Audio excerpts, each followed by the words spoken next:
There are plenty of things in the wasteland that want you dead, but there are a few that simply watch.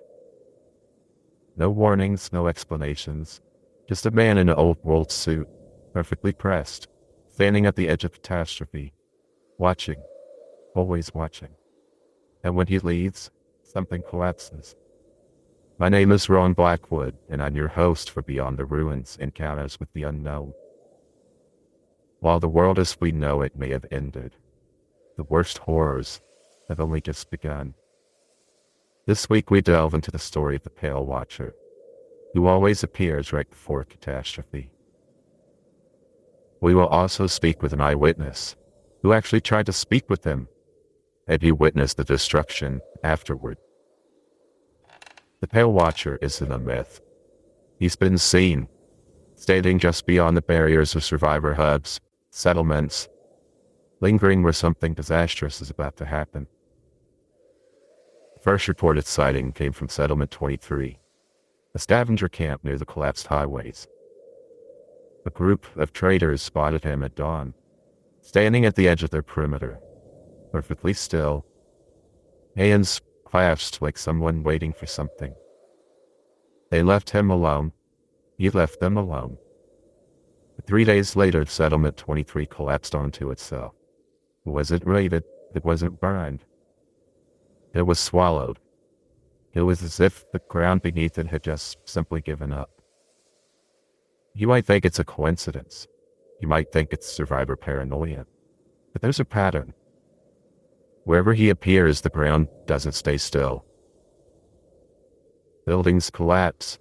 Resources vanish overnight, and zones become uninhabitable. Settlement 9, quarantined after unknown fumes rose from its foundation. The Pale Watcher was seen 3 days before it was sealed off. Settlement 51, their water supply turned black and became undrinkable.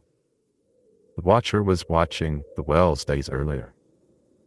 At Settlement 36, well, the survivors just disappeared. They left behind their supplies, their shelter, everything. But the week before, someone saw him on the ridge, standing like a monument to something inevitable. I don't have any explanations to give you. I just have stories. And the worst stories, they don't have happy endings. There are those who claim they approached him, desperate, fearless, or just too reckless to care. They asked who he was. No answer. They demanded to know why he was there. No reaction. But they all felt something shift. The weight of the air, the unnatural silence. It was as if time itself had stalled. And then he would leave. Every single one of those survivors later faced their own catastrophes. Some lost their homes, some lost people, and some simply vanished. Stories spread, but there are some voices that tremble when they tell them.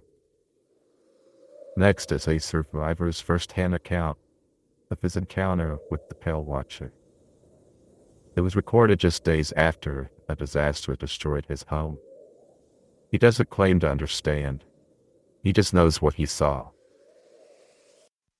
I I don't know. I don't know what I saw, right? Something wasn't right. He wasn't right. We were setting up perimeter defenses, fixing up the last barrier line when I saw him. He was standing just beyond the ruins, near the broken highway. He wasn't moving, he wasn't armed, just standing, watching.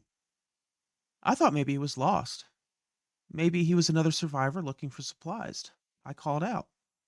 No one, no reactions, no movement, nothing. But then I don't know how to explain it.